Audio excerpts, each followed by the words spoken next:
सुप्रभात। मैं हूं जगेंद्र राणा। आज की हमारी आध्यात्मिक चर्चा का विषय है कण कण में भगवान।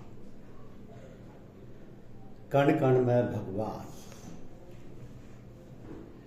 हमारे चारों ओर इस निर्मल आकाश के अणु अणु में प्रभु ओतप्रोत है। वायु के प्रत्येक स्पंदन में प्रभु भरे हैं। अग्नि में प्रभु की ही ज्योति भरी है। जल प्रभु के ही रस से परिपूर्ण है। सृष्टि के कण कण में प्रभु विराजित हैं। चर अचर समस्त प्राणियों में प्रभु का ही निवास है। सबकी सत्ता प्रभु की ही सत्ता पर निर्भर है। हमारी इंद्रियों की समस्त शक्तियां सर्वशक्तिमान प्रभु की ओर से ही आ रही हैं। नासिका प्रभु की शक्ति से ही गंध ग्रहण करती है। त्वचा प्रभु की शक्ति से स्पर्श करती है। रसना प्रभु की शक्ति से ही रस ग्रहण करती है। हाथों में काम करने की शक्ति प्रभु की ओर से आ रही है। पैरों में चलने की शक्ति प्रभु ही देते हैं। हमारा मन प्रभु की शक्ति से मनन करता है और हमारी बुद्धि प्रभु की शक्ति से निश्चय करती है। तो समस्त जगत में जो कुछ हलचल और क्रिया है वो सब प्रभु की सत्ता एवं शक्ति से ही हो रही है। प्रभु अनंत मंगल में है। उनमें सदा सर्वदा मंगल ही मंगल हो रहा है। प्रभु और प्रभु का विधान दो वस्तु नहीं है। जो प्रभु है वही प्रभु का विधान। विधाता और विधान, लीला में और लीला एक ही। तो मंगल में प्रभु का प्रत्येक विधान अनंत असीम मंगल से भरा है। जगत में जो कुछ भी हुआ है और होगा सब में मंगल भरा है। तो चाहिए तो ये कि सांस सांस में राम के वृथा सांस मत खो। ना जाने इस सांस का रावण हो न हो। जीवन कितना अस्थिर है ये तो सब विदित है। किंतु कार्यकलाप से सब ये सोचते हैं कि जैसे शायद कभी इस संसार से जाएंगे ही नहीं। वास्तव में परमपिता परमात्मा ही जगत को उत्पन्न करने वाला, पालन पोषण करने वाला और फिर वही संहार करने वाला है। वो संसार को बनाता है, कुछ समय रखता है, फिर समेट लेता है और मिटा देता है। ये तो खेल है उसका, ये तो लीला है उसकी। संसार के सारे प्राणी मात्र तो कठपुतली हैं। जैसा वो चाहता है नचाता है। अब प्रश्न उठता है कि जब वही नाचना चाहता है तो फिर हम पर उसका लांछन क्यों? जब परमात्मा की मर्जी के बिना पत्ता तक नहीं हिलता, जिसकी पुष्टि सारे वेद शास्त्र व संत महात्मा भी करते हैं, तब फिर किसी के ऊपर दोषारोपण क्यों? फिर किसी को अपराधी, किसी को महात्मा, किसी को धर्मात्मा, किसी को पुण्यात्मा कहा जाता है? यदि थोड़ी समझबूझ से काम लिया जाए और फिर विचार किया जाए तो बात स्पष्ट हो जाती है कि जब सारे क्रियाकलाप उसकी मर्जी से होते हैं तब फिर हम क्यों कहते हैं कि हमने किया, ये तुमने किया, ये अच्छा किया, ये बुरा किया? अगर अच्छा बुरा भी किया तो उसने कराया और हमने किया। तो यदि यही बात हमारे दिल दिमाग में बैठ जाए, हमारे हृदय में घर कर जाए कि हम कर्ता धर्ता नहीं हैं, हम तो केवल निमित्त मात्र हैं, तो फिर हम फल के भागी नहीं बनेंगे। चाहे सुख आए या दुख आए, हमारे अंतर में यही भावना उठे कि सब कुछ उसी की तरफ से आ रहा है। हमारा क्या है और हमसे क्या है? ये तो सब उसी की मर्जी है, उसी का खेल। तभी तो कहा है कि मुझ में तुझ में बस भेद यही, मैं नर हूं तुम नारायण हो। मैं हूं संसार के हाथों में, संसार तुम्हारे हाथों में। तो आत्मा तो अजर है, अमर है, न पैदा होती है न मरती है। हमारे अंदर सब तरह की शक्तियां हैं। हम जो भी करना चाहें कर सकते हैं। बस जरूरत है हिम्मत बांधकर अमल करने की। हिम्मत मर्दा मदद खुदा। जब इंसान इरादा कर लेता है तब सने सने ऊपर उठता जाता है और नीचे दर्जे की बातें नीचे ही रह जाती है। जरा गौर कीजिए कि एक निर्धन किसान जो सुबह से लेकर शाम तक अथक परिश्रम करता है और भरपेट भोजन नहीं पाता है, कपड़े नहीं है, मकान नहीं है, झोपड़ी में रहता है, फिर भी वो अशांत नहीं है। वो ये कहकर संतोष करता है कि भगवान की इच्छा।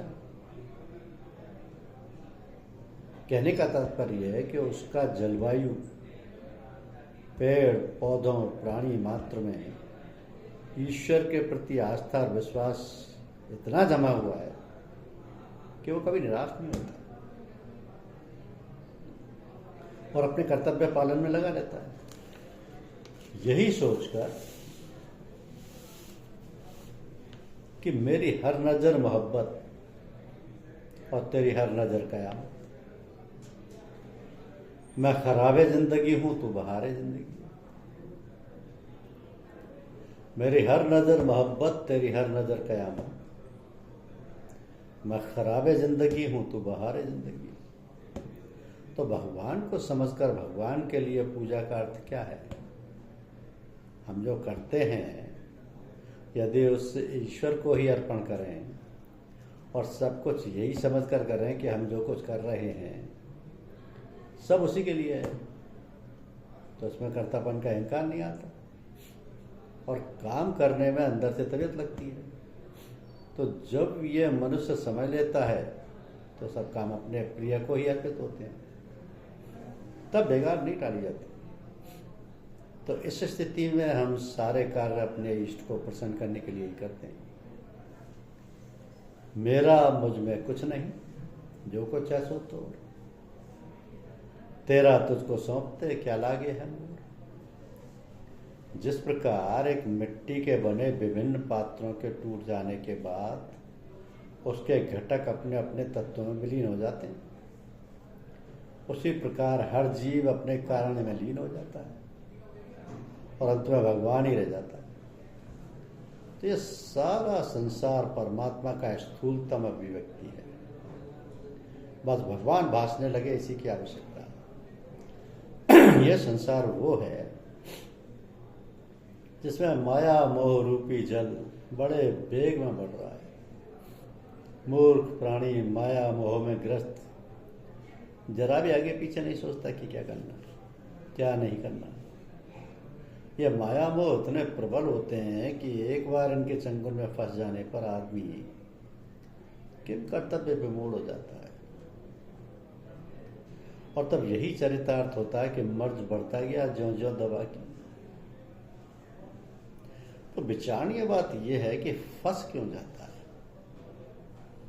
उत्तर स्पष्ट है कि अपने पूर्व संस्कारों के कारण उसे ऐसा वातावरण प्राप्त हो जाता है जिसे अनायास घुल मिल जाता है जिसमें, और फिर भूल जाता है कि अत क्या है और अति क्या है। तो माया मोह रूपी जल के थपेड़े खाकर भी वो समझता है कि वो संसार का आनंद प्राप्त कर रहा है। जब उसे होश आता है तब कहता है मेरे आंसू ना पहुंचो खुदा के लिए, वरना दामन तुम्हारा भी जल जाएगा। तो भगवान कण कण में विराजमान है, यह बौद्धिकता है, किंतु परमात्मा को प्रकट करना हार्दिकता है। तन के लिए भोजन जितना आवश्यक है, मन के लिए भजन करना आवश्यक है। जैसे बिना भूख के समय होने पर भोजन कर लेते हैं, वैसे मन न लगने पर समय से भजन करें। तो परमात्मा का मिलन संत की कृपा से होता है। राम सुग्रीव का मिलन भगवान हनुमान जी जैसे संत ही करा सकते हैं। जब कोई काल से डरता है तो संत भगवान की स्मृति दिलाकर उसे निर्भय करते हैं।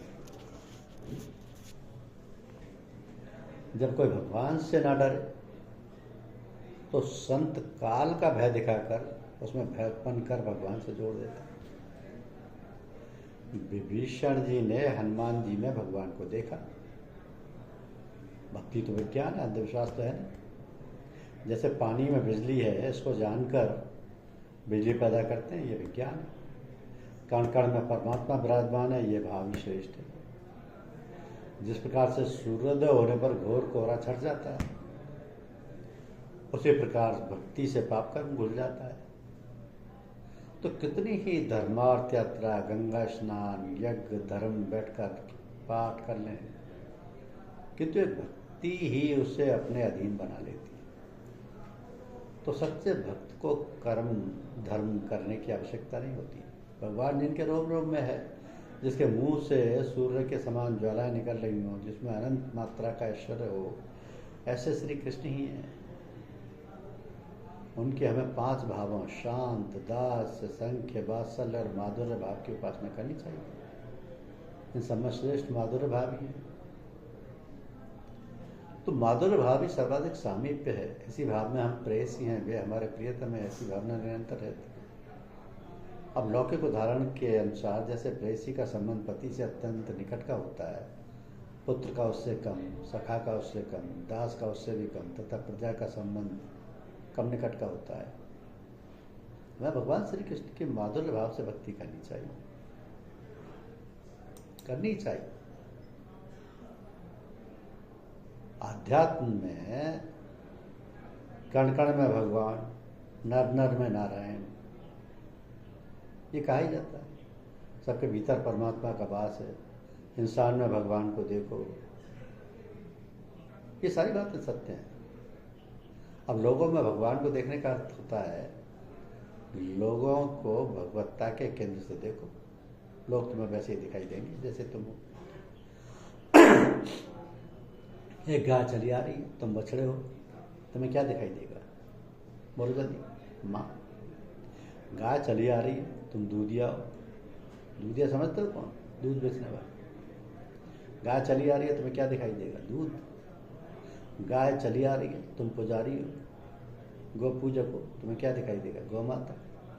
गाय चली आ रही है, तुम जीव प्रेमी हो, तुम पशु प्रेमी हो, तुम्हें क्या दिखाई देगा कि ये पशु स्वस्थ है कि नहीं, कोई रोग तो नहीं, भूखा तो नहीं। और गाय चली आ रही है, तुम कसाई हो, तुम्हें क्या दिखाई देगा? मांस। तो तुम जो होते हो उसी के अनुसार तुम्हें दुनिया दिखाई देती है। जो तुम हो वैसी तुम्हें दुनिया दिखाई देगी। अब अगर तुम्हें नर नर में नारायण को देखना है तो तुम्हें क्या होना पड़ेगा? नारायण। नर में नारायण को देखना है तो तुम्हारे भीतर जो नारायण है उस पर केंद्रित होकर देखो। नारायण को देखने दो, वो नारायण को ही देखेगा। इंसान देखेगा, इंसान दिखेगा। पुरुष देखता है तो देखा है, उसे स्त्री कितनी संबंधित दिखाई देती है।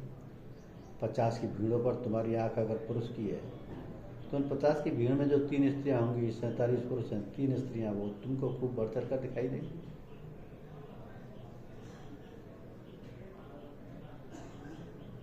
तो ये अपने मन की भावना पर है। ये भावना है जिससे ये पता लगता है कि तुम क्या सोच रहे हो। हमें वो मिल गया है, हम चैन में जीते हैं, इसका प्रमाण क्या है? सामने वाले की हकीकत को देख सकते हो।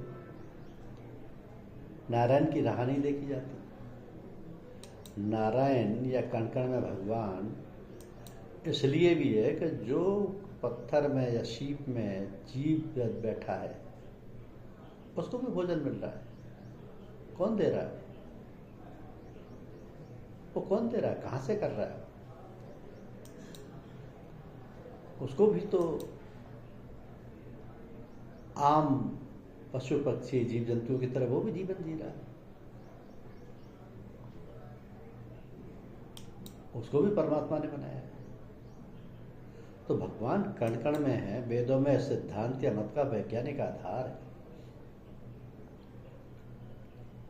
आधार है। ये कहा जाता है ना कि ओम पूर्णमद पूर्णमदम पूर्णात् पूर्णमुदच्यते पूर्णस्य पूर्णमादाय पूर्णमेवावशिष्यते। अर्थात वो सच्चिदानंद घन पर ब्रह्म पुरुषोत्तम परमात्मा सभी प्रकार से सदा सर्वदा परिपूर्ण है। ये जगत भी उस पर ब्रह्म से पूर्ण ही है, क्योंकि ये पूर्ण उस पूर्ण पुरुषोत्तम से ही उत्पन्न हुआ है। इस प्रकार पर ब्रह्म की पूर्णता से जगत पूर्ण होने पर भी वह पर ब्रह्म पर पूर्ण है। उस पूर्ण में से पूर्ण को निकाल देने पर भी वह पूर्ण ही शेष रहता है।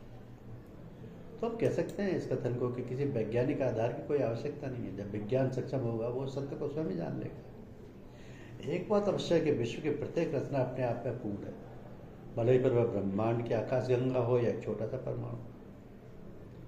और प्रत्येक रचना की अपनी ऊर्जा होती है, कहीं ना कहीं ये ऊर्जा ईश्वर है और कण कण में व्याप्त है और एक दूसरे से या यूं कहें संपूर्ण ब्रह्मांड से जुड़ी हुई। तो भगवान कण कण में है, लेकिन महसूस करने के लिए मूर्ति पूजा होती है। जुड़ाव महसूस करने के लिए, सकारात्मक ऊर्जा महसूस करने के लिए, शिक्षा ग्रहण के लिए भगवान श्री कृष्ण और भगवान श्री राम हमारे पूर्वज हैं। तथाकथित तर्क वालों के लिए हमारे लिए तो ईश्वर ही। हम अपने पूर्वजों से शिक्षा ग्रहण करते हैं, इसलिए मूर्ति पूजा करते हैं। हम अपने माँ बाप के अनुभव से आगे की सोच रखते हैं, क्योंकि हम नई पीढ़ी है। हम माँ बाप ने जो जीवन दिया उनके आदर्शों से सीख कर हम लोग आगे बढ़ते हैं। ठीक है, वैसे मूर्ति पूजा का महत्व है। तो ईश्वर के अमूर्त रूप की पूजा में कोई बुराई नहीं है, वो भी भक्ति की पराकाष्ठा है। लेकिन वो ऐसी भक्ति है जो अबोध के लिए संभव नहीं है। अगर चेतना इतनी जागृत अवस्था में नहीं है कि ईश्वर के निराकार रूप को समझ सकें या महसूस कर सको, तो कोई भक्त निराकार ईश्वर तक पहुंच रखता है तो भी वो मूर्ति पूजा का विरोध या मूर्ति पूजा की बुराई नहीं करेगा। कोई कह रहा तो केवल कुतर्क कर रहा है। तो भगवान तो कण कण में है, ये तो तथ्य सार्वजनिक है, वैज्ञानिक रूप से स्पष्ट है। भगवान को कण कण में कहना एकदम सत्य है। जब कण कण में हम मानते हैं कि ईश्वर है तो उस मंदिर की मूर्ति में भी है, तो वहां क्यों नहीं जा सकते? जा सकते हैं। कण कण में भगवान है, यह धारणा वैज्ञानिक है और वैज्ञानिक रूप से इसकी आधार है, सिद्धांत है। चारों ओर ईश्वरीय चेतने के अलावा और कुछ भी नहीं है, लेकिन ये सब हम इन भौतिक आंखों से नहीं देख पाते। हमारा मन अज्ञानता, अहंकार, विलासता में डूबा हुआ है, इसलिए हम ईश्वर को अपने मन में ना ढूंढकर मंदिर मस्जिद और गिरदारों में ढूंढते हैं। वो निराकार है, हमारा मन अज्ञानता, अहंकार, विलासता में डूबा है, इसलिए हम उसे नहीं देख पाते हैं। हम उसे मंदिर मस्जिद गुरुद्वारा सब जगह ढूंढने की कोशिश करते हैं। लेकिन जब हमारी अज्ञानता समाप्त होती है, हम अंतरात्मा का दीपक जलाते हैं, तो अपने अंदर समाया ईश्वर हम देख पाते हैं। तो संसार के कण कण में ईश्वर का वास है। हर जीव, पेड़ पौधे में परमपिता परमेश्वर का अंश है। ईश्वर न धरती पर है न आकाश में, लेकिन वह सर्वत्र होकर भी अकेला ही। सृष्टि से पहले भी वही था, सृष्टि के बाद ही वही एकमात्र हुआ है। ईश्वर सभी की आत्मा में है और सभी की आत्मा ईश्वर है, लेकिन वह कभी किसी को महसूस नहीं होता। उसके लिए आत्मवान होना जरूरी है। धन्यवाद।